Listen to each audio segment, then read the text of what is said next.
Ce qui me paraissait intéressant, c'est que Maria Montessori, on en voit toujours une image d'elle, une fois qu'elle avait quelque part fait sa carrière et qu'elle était une madone aux enfants, une femme d'un certain âge, assez imposante, vêtue de noir, entourée de petits bambins comme ça.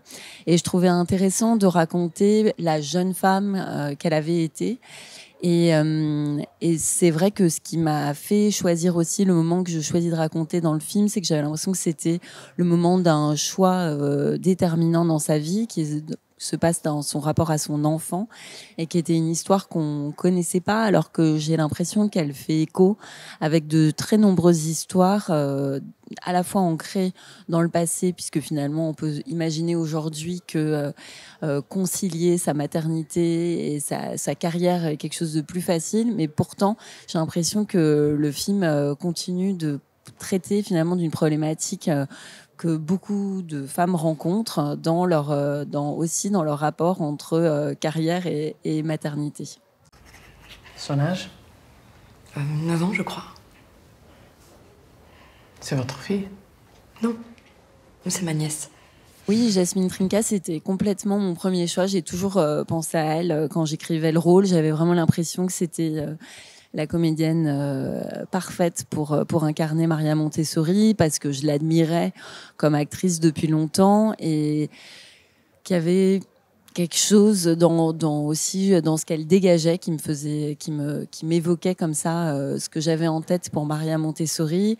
Je l'ai rencontrée quand j'étais en résidence d'écriture à la Villa Médicis et tout de suite elle était vraiment très intéressée par le personnage, le rôle et la manière que j'avais aussi de vouloir travailler ce personnage. C'est un institut public ici. Personne ne paye.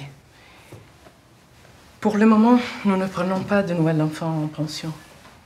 Par contre, nous pourrions l'accueillir la journée. Moi, ça faisait longtemps que j'avais envie de faire de la fiction, puisque j'aimais beaucoup raconter des histoires. Donc, j'avais très envie de cette écriture. Et puis, j'ai été enchantée aussi par l'aspect vraiment collaboratif du cinéma de fiction. On est beaucoup plus seul, finalement, quand on est en documentaire. Les équipes sont extrêmement réduites. Là, le fait de partager comme ça cette expérience de plateau avec toute une équipe technique, c'était quelque chose que j'ai adoré. Et j'ai l'impression que du travail documentaire vient d'abord vraiment un esprit de débrouille, parce que quand on fait du documentaire, on travaille avec rien. Vraiment, moi j'ai fait des films avec des budgets ridicules, et donc on sait un peu tout faire. Et j'ai l'impression que là, évidemment, il y a des professionnels compétents qui amènent leur savoir-faire et qui font les choses beaucoup mieux que moi je peux les faire, mais on a un sentiment qu'avec peu de choses on peut fabriquer beaucoup qui vient du documentaire.